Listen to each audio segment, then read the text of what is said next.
Hello friends, मेरा नाम है गोविंद अवस्थी। आप देख रहे हैं मेरा YouTube channel BS classes Kanpur. आपके लिए मैं लाया हूँ टॉप 10 वीकली क्विज, जो 17 अप्रैल 2020 से लेकर 24 अप्रैल 2020 तक के टॉप 10 क्वेश्चन हैं। जिन्होंने अभी तक मेरा चैनल सब्सक्राइब नहीं किया है, प्लीज़ चैनल को सब्सक्राइब कर दें और इस वीडियो को शेयर भी कर दें। तो देखिए, पहला क्वेश्चन है, आरवी भुस्कटे का अप्रैल 2020 में निधन हो गया, वे किस राज्य से संबंधित थे? तो पहला ऑप्शन उत्तर प्रदेश, दूसरा ऑप्शन पश्चिम बंगाल, तीसरा ऑप्शन तमिलनाडु, चौथा ऑप्शन महाराष्ट्र। तो आप देख सकते हैं मैंने पहले से ही टिक लगा रखा है, जिसका सही आंसर है महाराष्ट्र। आरवी भुस्कटे महाराष्ट्र राज्य से संबंधित थे। ये एक स्वतंत्रता सेनानी थे जिनकी मृत्यु 16 अप्रैल 2020 को महाराष्ट्र के रायगढ़ जिले में हुई है।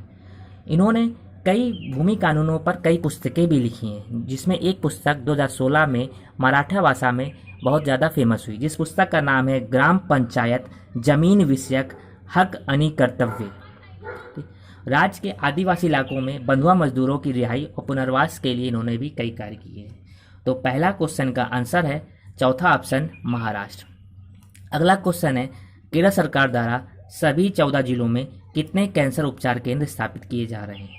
पहला ऑप्शन है 20, दूसरा ऑप्शन है 22, तीसरा ऑप्शन है 24, चौथा ऑप्शन है 26। तो इसका सही ऑप्शन आंसर है हमारा 22। तो केरल सरकार द्वारा सभी 14 जिलों में 22 कैंसर उपचार केंद्र स्थापित कर रही है।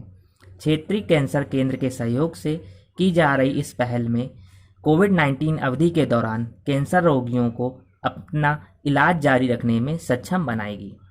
तो आंसर है 22। तो तीसरा क्वेश्चन है, कौन सा राज्य राष्ट्रव्यापी कोविड-19 लॉकडाउन के बीच फंसे प्रत्येक व्यक्ति को 3500 रुपये प्रदान करेगा? तो पहला ऑप्शन है उत्तर प्रदेश, दूसरा ऑप्शन है गुजरात, तीसरा ऑप्शन है राजस्थान, चौथा ऑप्शन है अरुणाचल प्रदेश।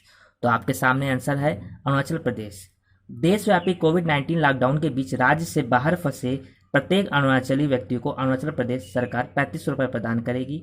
राज्य के बाहर फंसे अरुणाचली लोगों को एक पोर्टल पर अपना पंजीकरण कराना होगा, अर्थात मतलब किसी भी जो बाहरी अरुणाचल प्रदेश से जो बाहर मजदूर फंसे हुए हैं उनको एक पोर्टल के माध्यम, एक साइट के माध्यम से अपना रजिस्ट्रेशन कराना पड़ेगा और उस रजिस्ट्रेशन के पश्चात सरकार उनको 3500 रुपये उनके अकाउंट में देगी।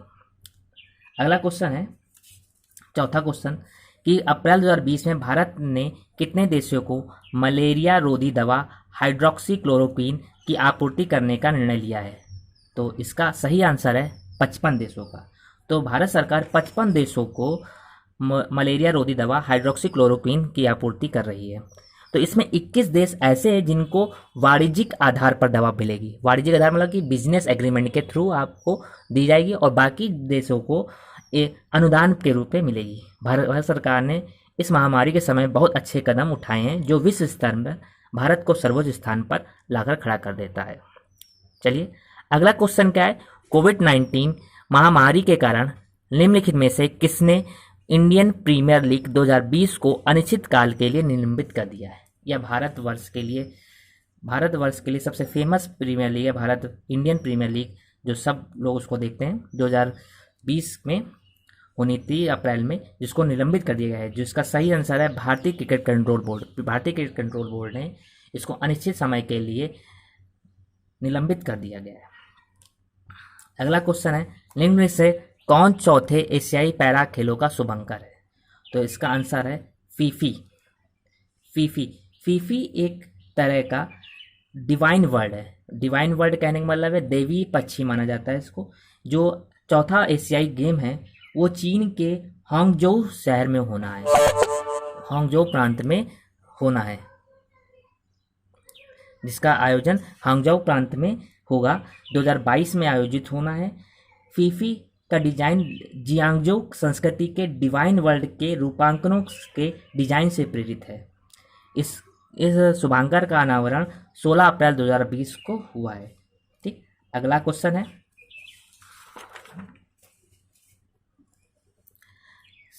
7 अप्रैल 2020 में डीआरडीओ ने अपनी परीक्षण सुविधा को ग्वालियर से किस शहर में स्थानांतरित कर दिया है?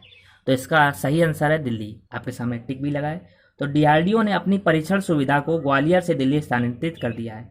तो डीआरडीओ ने जिस ऑफिस को, जिस परीक्षण सुविधा केंद्र को स्थानांतरित किया, उसका नाम था DRDE, defence research development establishment, जिसको दिल्ली में institute of nuclear medicine and allied science में स्थानांतरित किया गया है। जो institute of nuclear medicine and allied science है वो DRDO की एक प्रमुख जीवन विज्ञान प्रयोगशाला है। ठीक, अगला क्वेश्चन है, निम्नलिखित में से किस संस्थान ने कोविड-19 के लिए एक नया तेज और सस्ता नैदानिक परीक्षण विकसित किया है? नैदानिक परीक्षण का मतलब है डायग्नोसिस किट, जो कोविड-19 के वायरस को डायग्नोसिस करती है, मतलब पता लगाती है, किट है, उसको इजाद किया है। तो इसका सही ऑप्शन है, सही आंसर है Shri Chitra Tirunal institute for medical science and technology. तो यह इंस्टीट्यूट कहाँ पर स्थित है? ये केरल के तिरुवनंतपुरम में है। ये केरल के तिरुवनंतपुरम में Shri Chitra Tirunal institute for medical sciences and technology ने कोविड-19 के निदान के लिए चित्रा जेन लैम्प एन नाम की डायग्नोसिस किट विकसित की है। इसका नाम क्या है? चित्रा जेन GEN लैम्प LAMP-N नाम की डायग्नोसिस किट है जो इसकी विकसित किया है। ठीक, अगला क्वेश्चन है, अप्रैल 2020 में किस राज्य ने प्रधानमंत्री गरीब कल्याण योजना के तहत खाद्यान्न वितरण का रिकॉर्ड बनाया है और अब एक नई ऊंचाई पर पहुंच गया है? तो आंसर है उसका उत्तर प्रदेश। उत्तर प्रदेश ने प्रधानमंत्री गरीब कल्याण योजना के तहत खाद्यान्न वितरण का रिकॉर्ड बनाया है। राज्य के 71.62 लाख परिवारों के 3 करोड़ से अधिक लाभार्थियों को 16 अप्रैल 2020 को 1.5 लाख मीट्रिक टन मुफ्त चावल वितरित किया गया है।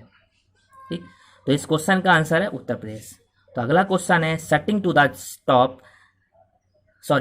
To the top the story of PV Sindhu नामक किताब के लेखक कौन है? तो इस किताब के किताब के लेखक का आंसर नाम है कृष्णा स्वामी वी। तो कृष्णा स्वामी वी ने ये पुस्तक लिखी है। इसे अमेजन डिजिटल प्लेटफॉर्म पर प्रकाशित किया गया है। यह PV सिंधु के जीवन के संघर्ष को दर्शाती है।